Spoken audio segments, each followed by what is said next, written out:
दोस्तों पहला क्वेश्चन हमारा जनरल फार्माकोलॉजी से है। क्वेश्चन है apparent volume of distribution is hypothetical. यहाँ पर आपको ये बताना है जो हमारा अपीयरेंट वॉल्यूम ऑफ डिस्ट्रीब्यूशन होता है जिसको हम वीडी से रिप्रेजेंट करते हैं वो हाइपोथेटिकली मतलब थ्योरेटिकली क्या होता है। ठीक है, पहला ऑप्शन है आपका ड्रग प्रेजेंट इन टिश्यूज, दूसरा ऑप्शन है ड्रग प्रेजेंट इन लीवर, तीसरा ऑप्शन है ड्रग प्रेजेंट इन यूरिन और चौथा ऑप्शन है बॉडी फ्लूइड्स कंटेनिंग ड्रग। तो आपका करेक्ट ऑप्शन है डी जो कि है बॉडी फ्लूइड्स कंटेनिंग ड्रग। ठीक है दोस्तों, अगला क्वेश्चन हमारा बहुत ही स्पेशल क्वेश्चन है, बहुत ही खास क्वेश्चन है क्योंकि ये क्वेश्चन हमारा है क्वेश्चन ऑफ द क्लास का सबसे इंपॉर्टेंट क्वेश्चन। ठीक है, इस क्वेश्चन को हम पहले भी डिस्कस कर चुके हैं, बहुत सारी स्लाइडों में हमने आपको बताया है, लेकिन यहाँ पर हम एक तरह से आपको समरी नोट प्रोवाइड कर रहे हैं। ठीक है, इन 5 ऑप्शंस की मदद से हम आपको ये बताएंगे कि ये जो 5 इक्वेशंस है हमारी ये किस चीज के डिटर्मिनेशन के लिए यूज की जाती हैं।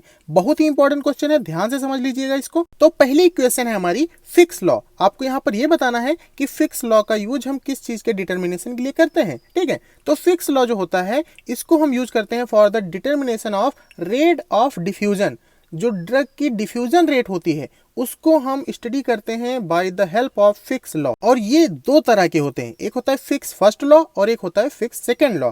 फिक्स का फर्स्ट लॉ जो होता है, पहला नियम जो होता है, ये अप्लाई होता है उन सिस्टम पर जिनका फ्लक्स चेंज ना हो। ठीक है, और ये जो फिक्स का सेकेंड लॉ होता है वो अप्लीकेबल होता है उन सिस्टम्स के लिए जहां पर चेंजिंग आती रहती है। ठीक है, ऐसी फिजिकल स्टडीज जहां पर फ्लक्स जो होता है वो चेंज होता है और ऐसी डिफ्यूजन प्रोसेस जो फिक्स लॉ को फॉलो करती हैं वो कहलाती है हमारी फिकियन डिफ्यूजन, और जो फिक्स लॉ को फॉलो नहीं करते हैं वो कहलाती है हमारी एनामोलस डिफ्यूजन या नॉन फिकियन डिफ्यूजन। ठीक है, इसको सबसे पहले एडोल्फ फिक ने दिया था, उन्हीं के नाम पर इसको हम फिक्स लॉ बोलते हैं। अब आते हैं अपनी दूसरी इक्वेशन पे जो कि है हैंडरसन हैसलबैक इक्वेशन। तो इस इक्वेशन का हम यूज करते हैं for the determination of pH of buffer system. ठीक है, तो इसको भी याद रखना। तीसरी इक्वेशन है हमारी लॉ ऑफ मॉस एक्शन, तो इसको यूज करते हैं for the determination of chemical rate of reaction. ठीक है, और अगली इक्वेशन है हमारी मिकेलिस मेंशन इक्वेशन, तो इस इक्वेशन का हम यूज करते हैं for the determination of enzyme kinetic. और लास्ट इक्वेशन है हमारी नॉइज व्हाइटनी इक्वेशन। दोस्तों बहुत ही इंपॉर्टेंट इक्वेशन है, इसका यूज करते हैं हम for the determination of rate of dissolution. जो टेबलेट की डिजोल्यूशन रेट होती है उसको डिटरमाइन करते हैं हम by the help of Noyes Whitney equation. ठीक है, तो ये क्वेश्चन बहुत ही इंपॉर्टेंट है आपके लिए।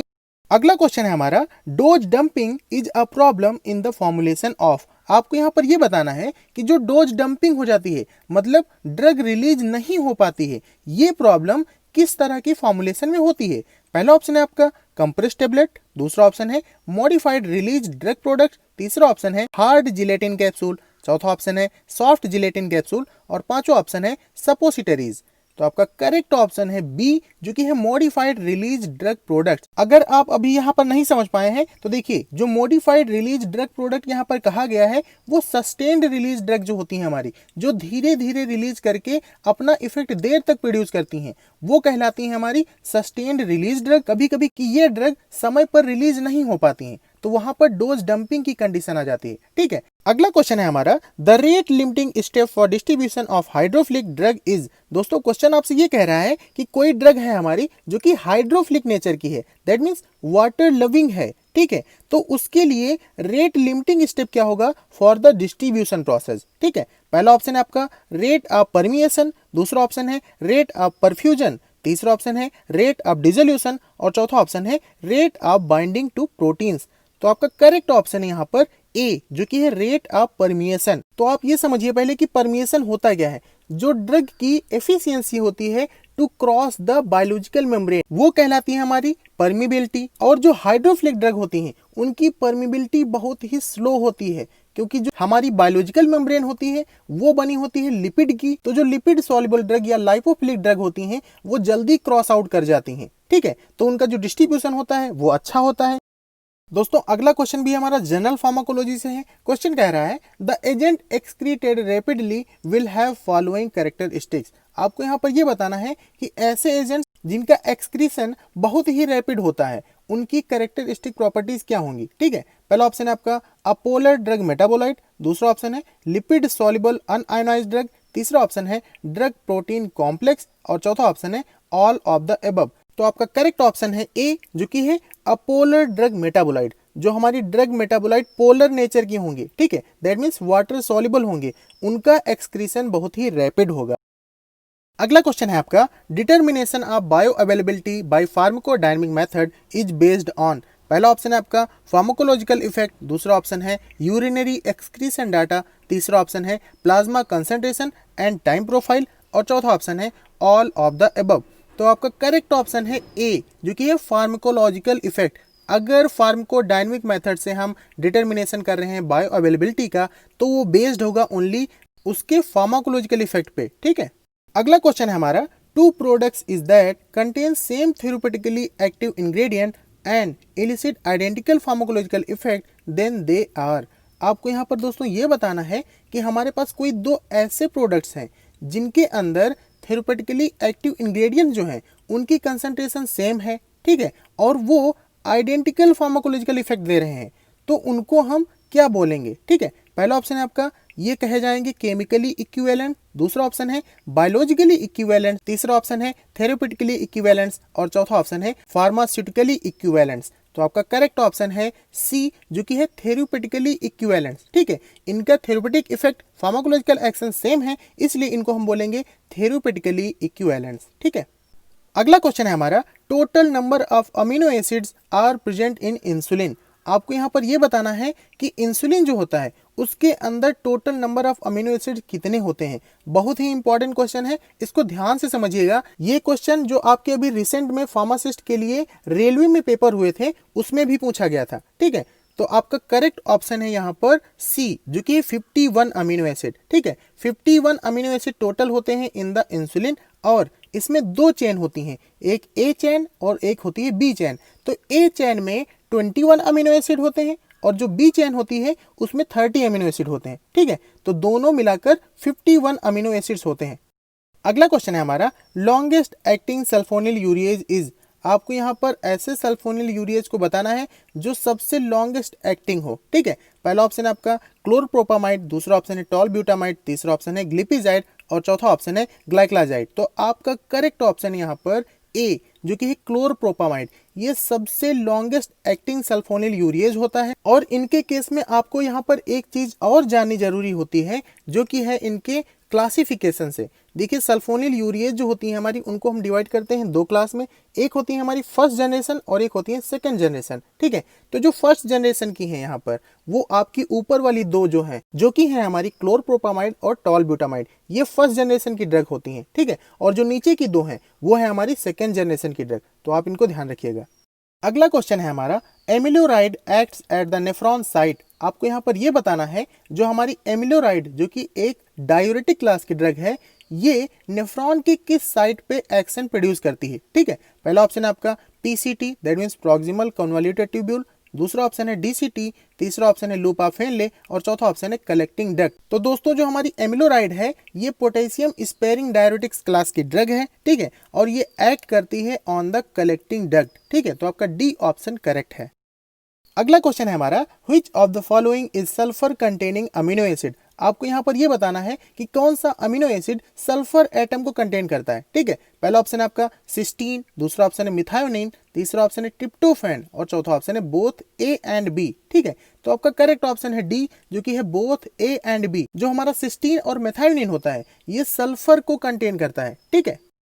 अगला क्वेश्चन है हमारा, the tear secretion contains an antibacterial enzyme known as. आपको यहाँ पर यह बताना है, जो हमारे आंसुओं में एंटीबैक्टीरियल एंजाइम होता है वो कौन सा होता है। पहला ऑप्शन है आपका जाइमेज, दूसरा ऑप्शन है डायस्टेज, तीसरा ऑप्शन है लाइसोजाइम, और चौथा ऑप्शन है लाइपेज।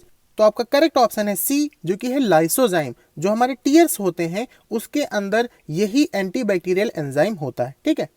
अगला क्वेश्चन है हमारा, identify the correct molecule which controls the biosynthesis of proteins in living organism. आपको यहाँ पर यह बताना है कि वो कौन सा मॉलिक्यूल है जो हमारी बॉडी के अंदर कंट्रोल करता है प्रोटीन सिंथेसिस। दोस्तों, बहुत ही कंफ्यूजन वाला क्वेश्चन है ये। पहला ऑप्शन है आपका डीएनए, दूसरा ऑप्शन है आरएनए, तीसरा ऑप्शन है प्यूरिन्स, और चौथा ऑप्शन है पिरीमिडीन्स। तो इसका करेक्ट ऑप्शन है बी, जो कि है राइबोन्यूक्लिक एसिड, ठीक है, दैट मीन्स आरएनए, ठीक है। अगला क्वेश्चन है हमारा, allopurinol is a competitive inhibitor of. आपको यहाँ पर ये बताना है कि एलोप्यूरिनॉल किसका कॉम्पिटिटिव इनहिबिटर है। पहला ऑप्शन है आपका ज़ैंथीन ऑक्सीडेज, दूसरा ऑप्शन है आपका सक्सिनेट डिहाइड्रोजिनेज, तीसरा ऑप्शन है THF रेडक्टेज, चौथा ऑप्शन है नन ऑफ द अबव। तो आपका करेक्ट ऑप्शन है ए, जो कि है ज़ैंथीन ऑक्सीडेज। देखिए दोस्तों, जो एलोप्यूरिनॉल है हमारा, ये गाउट के लिए यूज किया जाता है, जो कि ज़ैंथीन ऑक्सीडेज एंजाइम को इनहिबिट करके अपना एक्शन प्रोड्यूस करता है। ठीक है, और आपको बता दूं कि जो गाउट होता है हमारा, ये प्यूरिन डिफेक्टिव मेटाबॉलिज्म के द्वारा होता है। ठीक है, जिसमें यूरिक एसिड का डिपोजिशन होता है एट द जॉइंट्स। ठीक है, अगला क्वेश्चन है आपका, heat production in neonates can be attributed to. आपको यहाँ पर यह बताना है जो नवजात शिशुओं के अंदर हीट प्रोडक्शन का काम होता है वो किसके द्वारा एट्रीब्यूट किया जाता है। पहला ऑप्शन है आपका येलो फैट, दूसरा ऑप्शन है ग्रे फैट, तीसरा ऑप्शन है ब्राउन फैट और चौथा ऑप्शन है बोथ ए एंड बी। तो आपका करेक्ट ऑप्शन है ए, जो कि है येलो फैट। ठीक है, अगला क्वेश्चन है हमारा, a recognised side effect of treatment with lithium carbonate is. आपको यहाँ पर लिथियम कार्बोनेट के जो साइड इफेक्ट होते हैं उनके बारे में बताना है कि इसका रिकॉग्नाइज साइड इफेक्ट क्या है। पहला ऑप्शन है आपका पॉलीयूरिया एंड पॉलीडिप्सिया, दूसरा ऑप्शन है फॉल इन सीरम क्रिएटिनिन, तीसरा ऑप्शन है हाइपोक्लोरीमिया, चौथा ऑप्शन है प्रॉक्सिमल ट्यूबुलर डीजनरेशन। तो आपका करेक्ट ऑप्शन है ए, जो कि है पॉलीयूरिया एंड पॉलीडिप्सिया। तो ये तो हो गए इसके साइड इफेक्ट। अब हम बात करते हैं कि आखिर लिथियम कार्बोनेट का यूज हम क्यों करते हैं। तो सबसे पहले इसका यूज हम करते हैं as a solvent in the condition of urinary bladder stone. ठीक है, और बहुत सारी मेंटल डिजीज से रिलेटेड जैसे कि हेडेक हो गया, डिप्रेशन हो गया, इन सारे केस में हम लिथियम कार्बोनेट को बहुत ही फ्रीक्वेंटली यूज करते हैं। ठीक है, अगला क्वेश्चन है हमारा, iodine deficiency in children causes. आपको ये बताना है कि अगर आयोडीन डिफिशियंसी का केस हो, दैट मीन्स हाइपोथायरॉयडिज्म का केस हो, तो चिल्ड्रेन के अंदर कौन सी डिजीज अपीयर होगी। ठीक है, पहला ऑप्शन आपका ग्वाइटर, दूसरा ऑप्शन है क्रिटेनिज्म, तीसरा ऑप्शन है साइडेरोसिस और चौथा ऑप्शन है नन। तो आपका करेक्ट ऑप्शन है बी, जो कि है क्रिटेनिज्म। ठीक है, और अगर एडल्ट के अंदर iodine deficiency that means hypothyroidism का केस होगा तो उसके अंदर ग्वाइटर जनरेट होगा। तो ये तो हो गया आयोडीन डेफिशिएंसी या हाइपोथायरॉयडिज्म के बारे में। अगर आपको हाइपरथायरॉयडिज्म है तो वहां पर एक डिजीज जनरेट होती है जिसको हम बोलते हैं ग्रेव्स डिजीज। ठीक है, तो इसको भी आप याद रखिएगा। अगला क्वेश्चन है हमारा, Wilson disease is related to. आपको यहाँ पर यह बताना है कि जो विल्सन डिजीज होती है वो किससे संबंधित है। पहला ऑप्शन है कॉपर, दूसरा ऑप्शन है जिंक, तीसरा ऑप्शन है आयरन और चौथा ऑप्शन है कैल्शियम। तो आपका करेक्ट ऑप्शन है ए, जो कि है कॉपर। देखिए, विल्सन डिजीज में एक्सेसिव रिटेंशन ऑफ कॉपर होता है इनसाइड द बॉडी और इससे कई प्रॉब्लम्स होती हैं जैसे कि severe kidney damage, brain damage, even death भी हो सकती है। ठीक है, अगला क्वेश्चन है आपका, biuret test is used to identify the dot dot dot in proteins. आपको यहाँ पर यह बताना है कि जो बाइयूरेट टेस्ट किया जाता है वो प्रोटीन्स के अंदर किस चीज को आइडेंटिफाई करने के लिए किया जाता है। पहला ऑप्शन है आपका to check out the amino group, दूसरा ऑप्शन है पेप्टाइड बॉन्ड के लिए, तीसरा ऑप्शन है कार्बोक्सिलिक ग्रुप के लिए और चौथा ऑप्शन है ऑल ऑफ द अबव।